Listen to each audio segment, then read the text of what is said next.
Të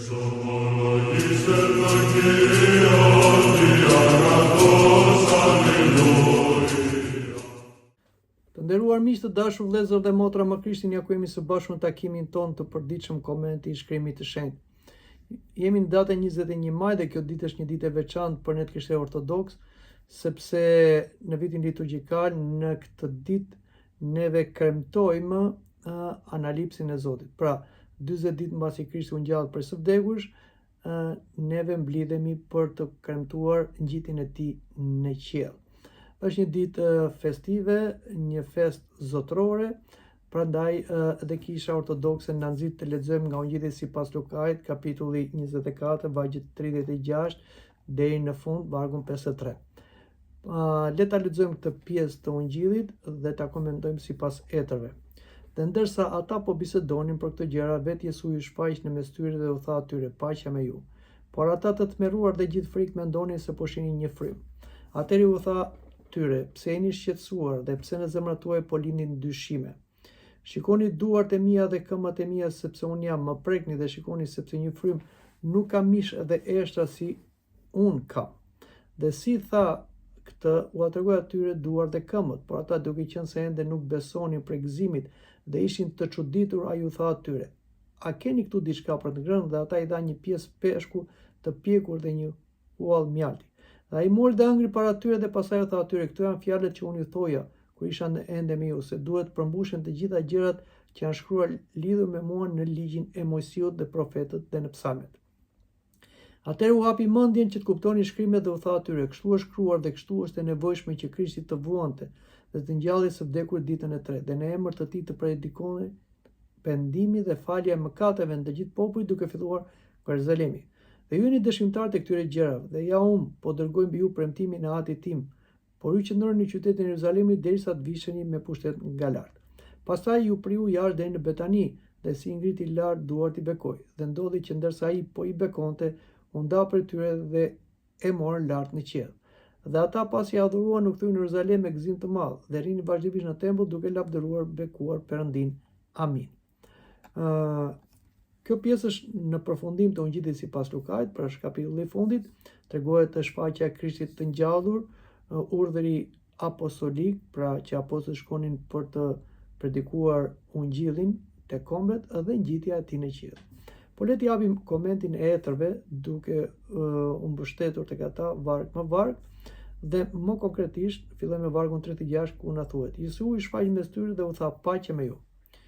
Etrit na thonë se Krishti hyri në dhomën ku qëndronin apostujt të friksuar për gati 3 ditë, po jo vetëm në dhomë, por hyri edhe në zemrat e tyre të friksuara. Shën Joan Gojardi thotë: "Fjala e paqe ta Krishti nuk ishte një fjalë me zemërim, po ishte një fjalë paqësore. Ai thotë: Paqja me ju, që nuk është vetëm përshëndetje, por dhuratë hyjnore që largon frikën dhe ndarjen e njeriu nga Perëndia. Kur njeriu mëkatoi, atëherë u fut frika te njeriu dhe Perëndia tashmë është një gjykatës për njeriu. Por kur Krishti shpagoi për mëkatet tona, atëherë u largua frika e mëkatit dhe vendos paqja e Perëndisë me njeriu." Shënqëria e Aleksandrisë thotë: "Krishti I pasringjalljes sjell paqen mes njeriu dhe Perëndisë." Prandaj, edhe ku në zemrat tona sot ka trazim, Krishti vjen jo me qortim, por me paqe. Paqja e Krishtit nuk varet nga rrethanat tona, por ai sjell paqe në çdo rrethan. Prandaj, le ta hapim zemrën dhe të pranojmë Krishtin e ngjallur, I cili vjen në zemrat tona, thot: "Paqja me ju." Le lexojmë vargun 37 ku na thuhet: "Por ata të tmerruar dhe gjithë frikë mendonin se po shikonin një frym." Dhe discepujt ende nuk kuptonin misterin e ringjalljes. Shën Ambrosi Milanus thot: "Frika atyre tregon se ringjallja nuk ishte një trill psikologjik, por një realitet që ata mezi e besonin." Pra, ngjallja e Krishtit nuk është diçka natyrale, është mbi natyrale, sepse njeriu lind për të vdekur, por Krishti e mundi vdekjen në veten e vet, pra me vdekjen mundi dhe me ringjalljen e tij. Dhe ai u bë dhe ringjallja jonë. Por kjo është përtej arsyetimit tonë njerëzor. Prandaj kemi atë frikën e këtij misteri të madh. Edhe sot njeriu dyshon në ngjalljen e Krishtit, por Krishti është I ngjallur. Por duhet të dimë se dyshimi nuk është fundi. ne duhet ta kërkojmë të vërtetën e ngjallit. Ashtu si dhe apostujt, edhe pse kishin dyshim, ata kërkonin dhe Zoti ja u zbuloi ngjalljen e tij dhe ja u përforcoi. Në vargun 38 dhe 39 lexojmë. Atëra I tha atyre, pse jeni shqetësuar dhe pse në zemrat tuaj po lindin dyshime?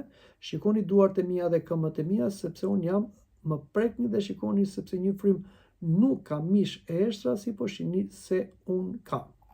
Në këto dy vargje, Krishti kërkon t'i përforcoj për ngjalljen e tij apostujt, largoi prej tyre çdo dyshim.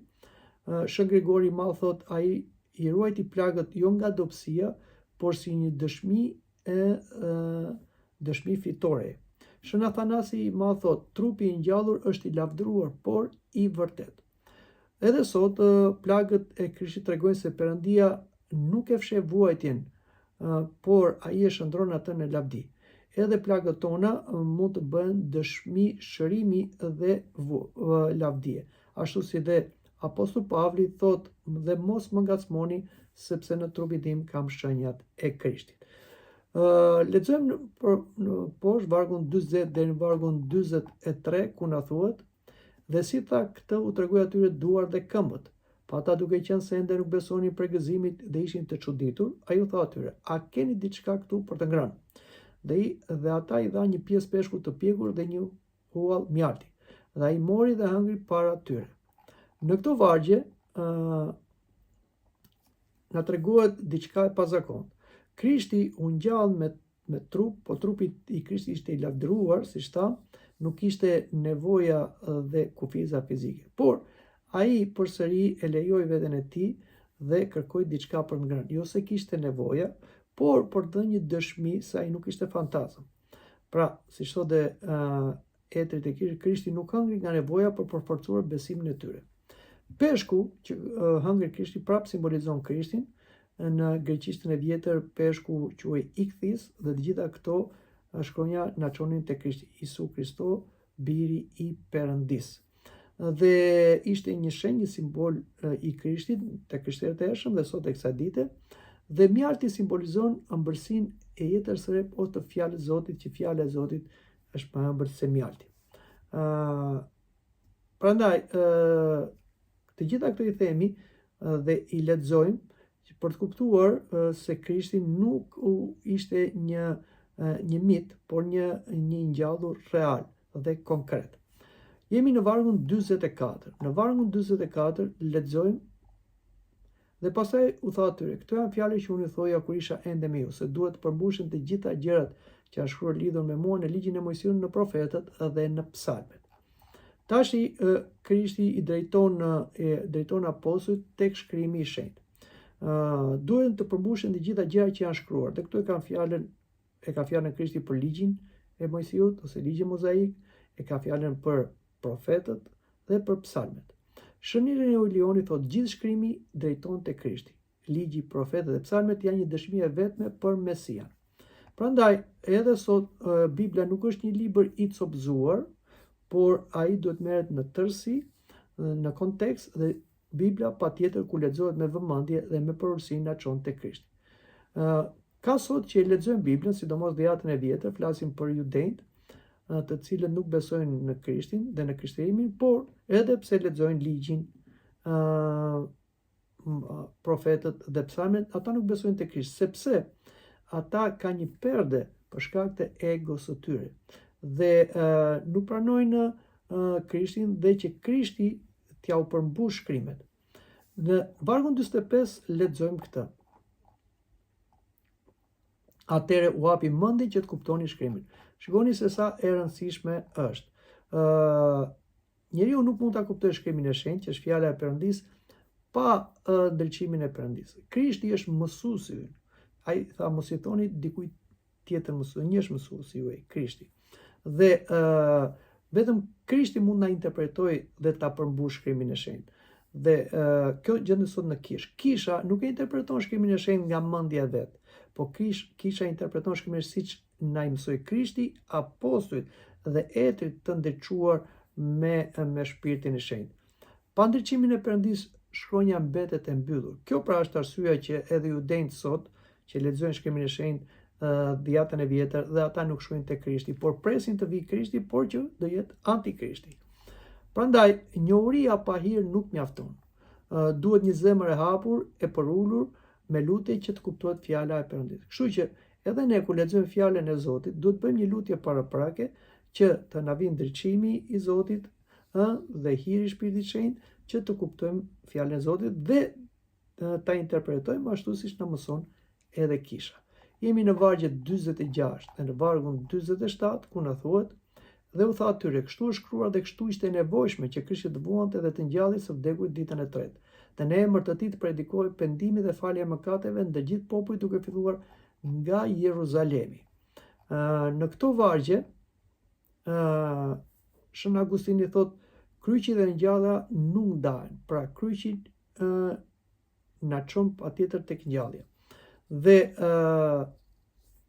kështu duhet të ndodhte, pra jo se në një farë mënyrë njerëzit kishin pushtet mbi Krishtin, por e lejoi vetë urtësia e Perëndis që Krishti si njeri të vuante, sepse vetëm nëpërmjet vuajtjes së tij vullnetare, kryqëzimit të tij, gjaku të tij do të shpërgojë mëkati njerëzor, i Adamit dhe gjithë racës njerëzore.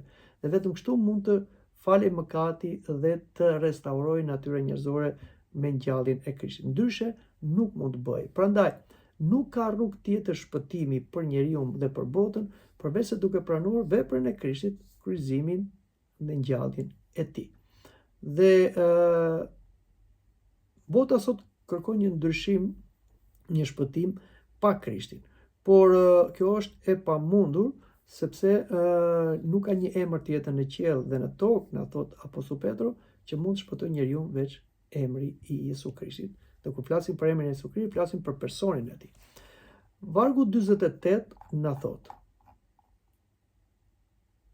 dhe ju dëshmimtar të këtyre gjërave. Tashmë apostujt ishin dëshmimtar të gjithë veprimtarisë së Krishtit, por dhe të kryqëzimit, të varrimit dhe të ngjalljes së tij. Shën Jango i Arti thot, apostujt nuk u dërguan si filozof, por dëshmimtar të asaj që ata pan. Prandaj është shumë e rëndësishme që Krishti të shfaqej her pas here tek apostujt, jo vetëm kur u ngjall, por përgjatë 40 ditëve. Prandaj dhe neve përshëndesim njëri tjetrin për 40 ditë, përshëndetëm Krishti u ngjall, vërtet u ngjall, sepse Krishti për 40 ditë her pas here shfaqej apostujt për t'i përforcuar për ngjalljen, sepse apostujt do shkonin në botë për të predikuar Krishtin e ngjallur, por ata duhet largonin çdo dyshim nga vetja e tyre. Prandaj edhe sot çdo i krishterë duhet ta predikojë Krishtin e ngjallur, por pa pasur dyshim, jo vetëm me fjalë, por me jetën e tyre, me ndryshimin e jetës së tyre. Dhe vim në vargun 49. Në vargun 49 na thuhet: dhe ja unë po ju dërgoj mbi ju premtimin e Atit tim, por ju qëndroni në qytetin e Jeruzalemit derisa të vishni me pushtet nga lart. Pra, Krishti premton zbritjen e Shpirtit Shenjtë mbi apostujt. Kjo është shumë e rëndësishme. Pra, apostujt duhet qëndronin në Jeruzalem, sepse ata duhet të visheshin me pushtet nga lart. Veshja me pushtet nga lart do të thotë që mbi ta të zbriste Shpirti i Shenjtë. Shpirti i Shenjtë buron nga Ati, po dërgohet në botë nëpërmjet Birit. Dhe duhet të ngjitej Krishti në fronin e Atit si Perëndi njerit, të lavdërohej dhe të lutej tek Ati si kryeprift në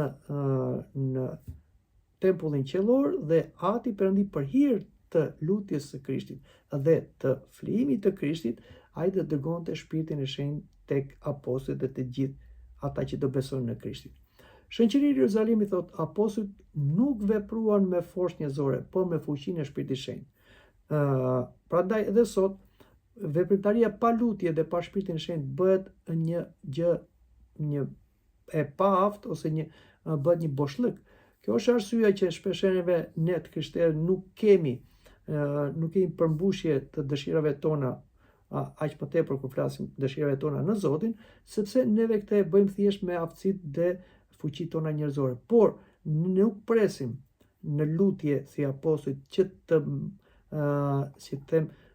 të vishën me pushtet nga lart, ashtu si dhe Krishti i urdhëroi apostujt qëndronin në Jeruzalem derisa të visheni me pushtet nga lart. Dhe për neve do të thotë qëndronin në kishë, se Jeruzalemi i sotëm është kisha, që nëpërmjet të lutjeve, përgjëratave, mistereve, ne të marrim Shpirtin e Shenjtë dhe kështu të mbushur me këtë pushtet nga lart, ne të shkojmë në botë për të predikuar për Krishtin. Ndryshe, ne do të dështojmë. Flasim për vargjet 50 dhe 51, ku na thuhet pastaj ju priu jashtë deri në Betani dhe si i ngriti lart duart i bekoi. Dhe ndodhi që ndërsa ai po i bekonte, u nda prej tyre dhe u mor lart në qiell. Në këto dy vargje na tregohet për ngjitjen e tij në qiell. E para, Krishti i bekoi apostujt dhe pastaj u ngjit në qiell ose u mor në qiell, dhe ai u ngjit në qiell jo vetëm si bir dhe fjala e Perëndis, nga ku kishte zbritur nga qielli, por u ngjit duke marrë me vete dhe natyrën njerëzore. U ngjit dhe si biri i njeriu. Dhe u ngjit më lart se gjitha rangjet angjëllore në ul në fronin e Atit. Pra, duke çuar në fronin e Atit dhe njeriu. Shënjoni i madh thot, ose mirë thash, thot në Krishtin natyra jonë u ngrit mbi angjëjt. Prandaj kjo është shumë e rëndësishme si një kremte zotërore, sepse ne nuk kremtojmë vetëm ngjitjen e Krishtit në qiell, por ngjitjen e gjithë natyrës njerëzore. Flasim për natyrën njerëzore që do bashkohet me Krishtin, do hynizohet në Krishtin dhe do jetë më larta se fuqirat shpirtërore. Këtë e shikojmë tek personi të shenjtë Vigjeshës Zonja Shumari. Kisha ortodokse i këndon asaj me himne të guximshme, të mësuara prej qiellit, më nderuar se kerubimet, lavdëruar pa krahasim se serafimet, që pa u cënuar lindë fjalën Perëndi. Pra, ajo është më nderuar se fuqirat shpirtërore, sepse në Krishtin ajo është hynizuar.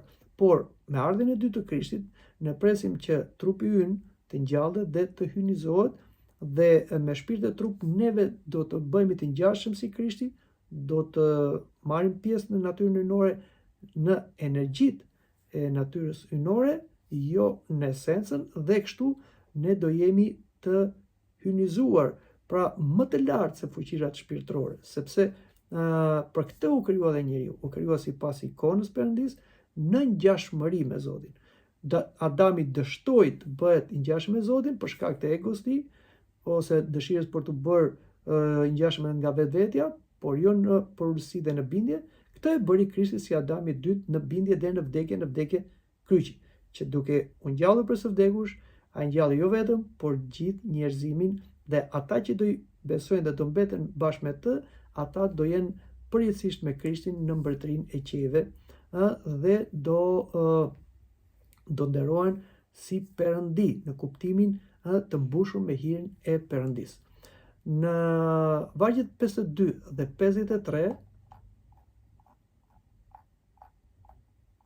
që janë dhe vargjet e fundit për sot, lexojmë: dhe ata pasi adhuruan, u kthyen në Jeruzalem me gëzim të madh dhe rinin vazhdimisht në tempull duke lavdëruar dhe bekuar Perëndin.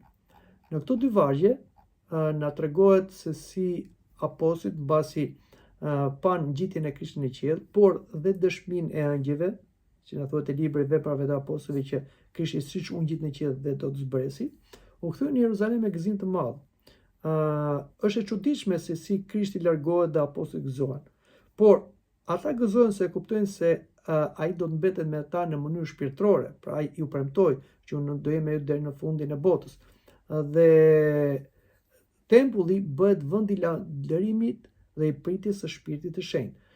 E njëjta gjë ndodh sot. Edhe ne të krishterët jetojmë në mes tokës dhe qiellit në botë, por zemrën e kemi tek Perëndia. Dhe sa që ne shkojmë në kish, atje lutemi, atje lavdërojmë dhe atje ne presim zbritjen e Shpirtit të Shenjtë, i cili vjen tek ne nëpërmjet emrit të Krishtit nga misteret e kishës.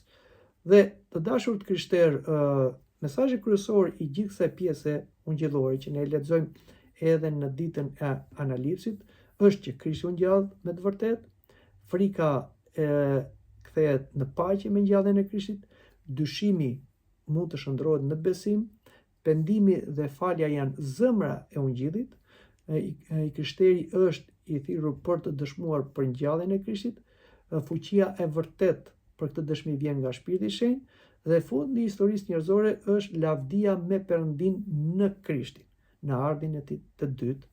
Amin. Mendoj që këtu dhe ta mbyllim edhe takimin për sot, por takuar në takimin e ardhshëm. Le të urojmë njëri tjetrin për shumë vjet këtë të krente zotërore të analipsit ose të ngjitjes së Zotit në qiell. Amin.